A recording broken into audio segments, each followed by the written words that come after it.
Okay, thank you very much. We had a very good weekend in many respects. We're seeing phenomenal numbers in terms of the business we do with other countries and the business we do within our own country. I mean, really phenomenal numbers. We'll be announcing a new statistician sometime over the next 3-4 days. We had no confidence. I mean, the numbers were ridiculous, what she announced, but that was just one negative number. All of the numbers seem to be great. And so we'll see how that comes out. And if you remember, just before the election, this woman came out with these phenomenal numbers on Biden's economy. Phenomenal numbers. And then right after the election, they announced that those numbers were wrong.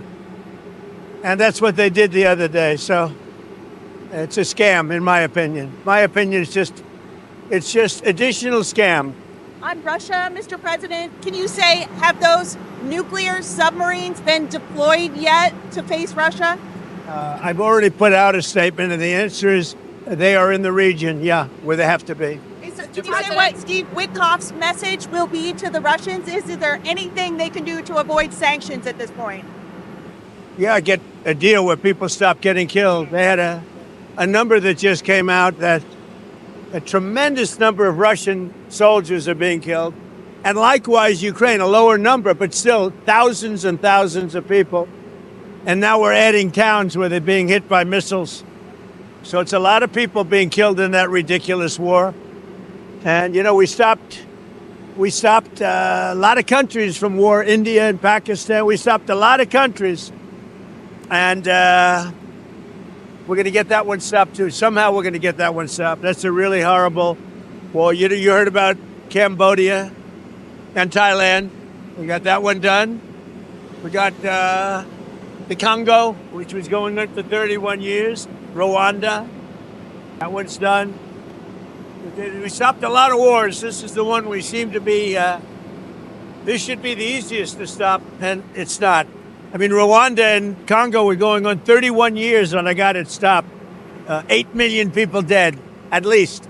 That's what they have, but I think the number is much higher. And the leaders of each country, Rwanda and the Congo, they were great. They were great, and they wanted it stopped. 31 years it went on. We stopped a lot of wars. Serbia, Kosovo was going to be happening, and I don't believe it will now, so we stopped that one too. Yes. You said you had more of an update to give us on Gaza, on the Gaza Strip. Can you give us any? Only we want the people fed. And we're the only country that's really doing that. We're putting up money to get the people fed. And Steve Witkoff is doing a great job. And we want Israel to get them fed. We're giving some pretty big contributions, basically to purchase food so the people can be fed. We don't want people going hungry, and we don't want people to starve. And there's some bad things happening. They see evidence of a genocide in Gaza? I don't think it's that. Look, they're in a war. Some horrible things happened on October 7th, as you know. It was a horrible, horrible thing. One of the worst I've ever seen. I've seen a lot of bad things since I'm president in terms of wars and potential wars. I mean, if you look at the one that we just stopped, they had thousands of people being dead already at the border between Thailand and Cambodia. Thousands of people. And I mean, I've seen some bad things, but that October 7th was with Hamas was really, really bad. Mr. President, can you give us an update on Steve Witkoff in Russia and what happens on Friday if the deadline comes and Russia has not agreed to a ceasefire? Well, there'll be sanctions, but they seem to be pretty good at avoiding sanctions. You know, they're wily characters, and they're pretty good at avoiding sanctions. So we'll see what happens. But Steve is focused right now on the border in terms of, we're talking about with Gaza, getting people fed. And he may be going, I think next week, Wednesday or Thursday, may be going to Russia. They would like to see him. They've asked that he meet, so we'll see what happens. Mr. President, what advice do you have for Republicans on Capitol Hill heading into midterms? What do they need to do? What can they do to, hold? Well, one of the things they're going to be talking about pretty soon are the tremendous drop in drug prices. You know, we've cut drug prices by 1,200, 1,300, 1,400, 1,500%. I don't mean 50%. I mean 14, 15, 100%. Because we're going favored nations. We want the same price as Europe gets. We want the same price as other country gets. And over the years, 25, 30 years ago, it started where they were charging us much more. And I put an end to it, with the letter that you saw last week. So I think that's going to be a point. I don't know how anybody could win an election if they're on the other side of that issue. So we'll be dropping drug prices. It'll start over the next 2 to 3 months by 1,200, 1,300, and even 1,400% and 500%, but not just 50% or 25%, which normally would be a lot, because the rest of the world pays much less for the identical drug, and we're going to be paying the same thing. We're going to have a favored nations. We will pay as low as the lowest nation in the world. And then, Mr. President, I think it just came out $29 billion in July taken in tariff revenue.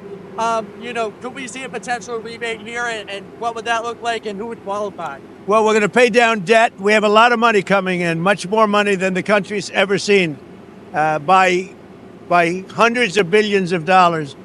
And there could be a distribution or dividend to the people of our country. I would say for people that would be middle-income people and lower-income people, we could do a dividend. But one of the things we're going to be doing is reducing debt. But we have hundreds of billions of dollars pouring into our country now. We should have done this many years ago. And I did it in my first term with China. We didn't get to the rest because COVID hit.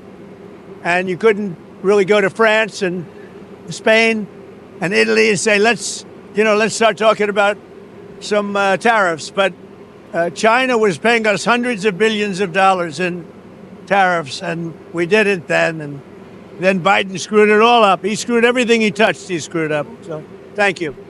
When will you endorse Winsome Earl Fears in the Virginia governor's race? Yeah, I would. I would. I think probably she's got a tough race. She shouldn't have, but because the candidate she's running against is not very good. But I think she's got a tough race. But I would, yeah. When will you swear in Jeanine Pirro to be the I will happily swear in Jeanine Pirro, who's going to be fantastic at what she does in D.C. Over the next very short period of time.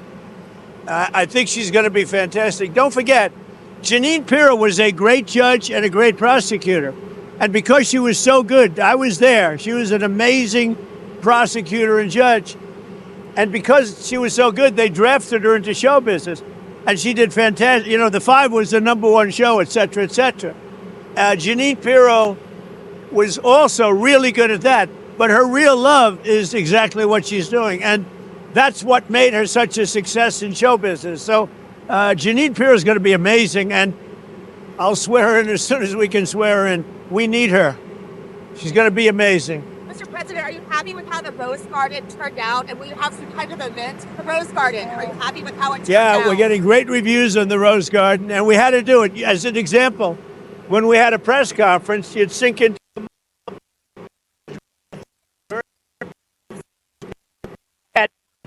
it would take 3, 4, 5 days for it to dry out. And we couldn't use it for really the intended purpose. So whether they had events or they had news conferences, we couldn't use it.